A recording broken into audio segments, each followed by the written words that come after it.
అన్న కనకారావు నాయకత్వం, అన్న కనకారావు నాయకత్వం, అన్న కోరికలు, అన్న కోరికలు.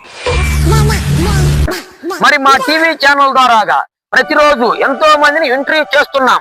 అలాగే ఈ రోజు కాకి కనకారావు గారిని ఇంటర్వ్యూ చేయడానికి విచ్చేసి ఉన్నారు. మరి ఆరి డిమాండ్ ఏంటో అడిగి తెలుసుకున్నాం. కోరికలు, ఆగండి.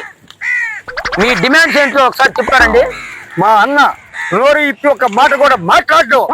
మా అన్న ఒక చుక్క మంచి నీళ్ళు కూడా ముట్టడు. మా అన్న ఒక ముద్దు కూడా ముట్టడు. ఓ మౌన వ్రతమా?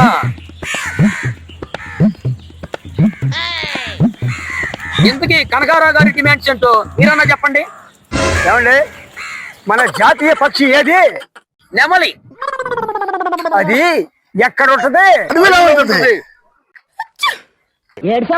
కాకి గురించి మీరు ఏం చెప్పాలనుకుంటున్నారు?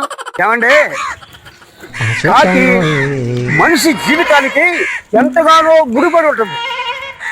అంతెందుకండి, మన ఇంటికి ఎవరైనా సుఖం వస్తుంటే కాకి ముందుగా వచ్చే కావు కావు కావు అని అరుస్తుంది. ఓహో తెలుసుకొని ఇప్పుడు అరుస్తారు. మన ఇంట్లో ఎవరైనా సత్తే గెండం పెడితే మొదటగా ముట్టేది ఎవరు? కాకి. మరి మన ఇంట్లో నుంచి బయలుదేరేటప్పుడు అది వచ్చి మన తల మీద తల్లల్లా నీకు ప్రమాదం ఉందని తెలియజేసేది ఎవరు? కాకి. మరి కాకి ఇన్ని మంచి లక్షణాలు ఉంటే కాకిని వదిలిపెట్టి ఏదో అరువులో తిరుగుతా నాట్యం చేస్తున్నా ఆ నెమలేందండి జాతీయ పక్షి. కాబట్టి మా అన్న కోరిక మేరకు కాకే జాతీయ పక్షిగా ప్రకటించాలని మేమందరం కోరుకుంటున్నాం. అన్న నాయకత్వం, నాయకత్వం, నాయకత్వం. అరే నీ అబ్బా, అరే నువ్వు నిప్పు వర్జల్లాలి అనే నాయకత్వం, వర్జల్లాలి అనే నాయకత్వం, వర్జల్లాలి.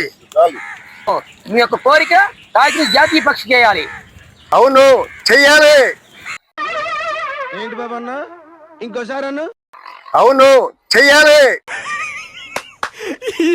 హాయ్ ఫ్రెండ్స్, వీరి యొక్క పోరాటం ఎప్పుడు వరకు సాగుతుందో, అలాగే వీరి యొక్క కోరిక ఎప్పుడు నెరవేరుతుందో అప్పటి వరకు వేచి చూద్దాం.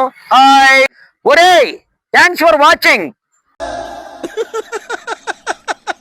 వేసేసాడు, బాగా వేసేసాడు.